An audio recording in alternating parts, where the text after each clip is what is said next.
শরীয়তপুরের ভেদরগঞ্জ উপজেলার চরভাগা মৌজায় 0.40 একর খাস জমি ঘিরে আবারও উত্তেজনা।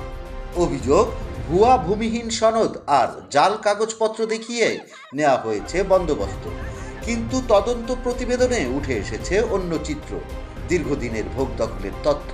আসল সত্যটা কি, দেখুন আমাদের অনুসন্ধানী প্রতিবেদন। ভেদরগঞ্জ উপজেলার 91 নম্বর চরভাগা মৌজার 1 নম্বর ঘাস খতিয়ানের জমি। দীর্ঘদিন ধরে স্থানীয় একটি পরিবার এই জমি ভোগ দখল করে আসছেন বলে দাবি করছেন। তাদের অভিযোগ, সম্প্রতি প্রভাবশালী একটি পক্ষ ভুয়া ভূমিহীন সনদ ও কাগজপত্র তৈরি করে ওই জমির বন্দোবস্ত নিয়েছে। এর জেরে এলাকায় তৈরি হয়েছে উত্তেজনা, এমনকি নির্যাতনের অভিযোগও উঠেছে। ভুক্তভোগী পরিবারের সদস্যরা বলছেন, জানশরীফ সর্দারের বাড়ির বিয়ে আলাপ হয়েছে ঘুমন্ত অবস্থায়। 4 বছরের নির্যাতন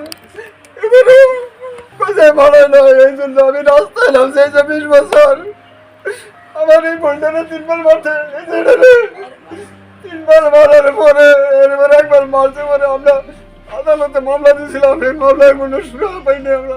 ধান সব কাটতে বাকি দিলে ফালতো গরু ফালতো, আবার এই টাইমে কি চালিয়ে দিত। তা লাগে লাগে আবার ওই আমার বইনে আছে, আমার বইনের একবার মারিয়া তাল ঘুরিয়ে লিখে মতন কেউ বাকি না। দিন যাবৎ আমাদের উপরে যে অত্যাচার করে যাচ্ছে, জুলুম করে যাচ্ছে, ছিলাম পুরো আমরা দখলে ছিলাম। আমরা শাকসবজি চাষবাস করে খাইতাম, কিন্তু এখানে আমাদের গাছ ছিল।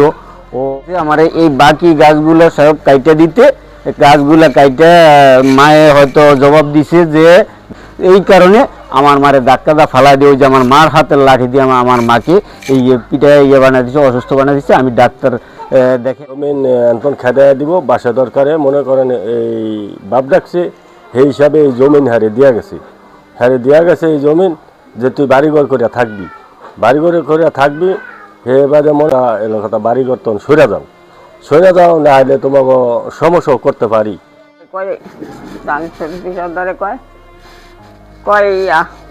তুই লেফটিনটা দেখস, লেফটিনের ভিতরে তোরে মাজা পড়া তুমি আবার এই কস্তুরি দেখস, এর ভিতরে তোর মাজা পাড়াইয়া তার একটু শুয়া দিন।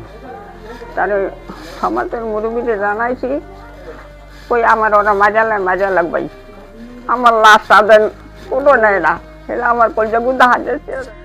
এ বিষয়ে সংশ্লিষ্ট দপ্তরের তদন্ত প্রতিবেদনে উঠে এসেছে, ভুক্তভোগী পরিবার দীর্ঘদিন ধরে জমিটি ভোগ দখল করে আসছেন। প্রশ্ন উঠেছে, তাহলে কিভাবে নতুন করে বন্দোবস্ত দেওয়া হলো? ভূমিহীন সনদের সত্যতা নিয়েও তৈরি হয়েছে সন্দেহ।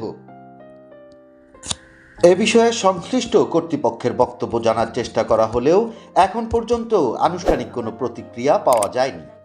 খাস জমি নিয়ে বিরোধ নতুন কিছু নয়, কিন্তু ভুয়া সনদ, জাল কাগজপত্র আর দীর্ঘদিনের বসবাসকারীদের উচ্ছেদের অভিযোগ, এগুলো প্রশ্ন তুলে পুরো ব্যবস্থাপনা নিয়েই। এখন দেখার বিষয়, প্রশাসন কি পদক্ষেপ নেয় আর আদৌ কি মিলবে ন্যায় বিচার। আমাদের বাড়িঘর নদীতে বাইকে নিয়ে গেছে, তখন এনে বড় দান চলতো, বড় খেতে এর মধ্যে আমার বাবাই ঘর দুয়ার নামায় বাড়িঘর করছে। আমরা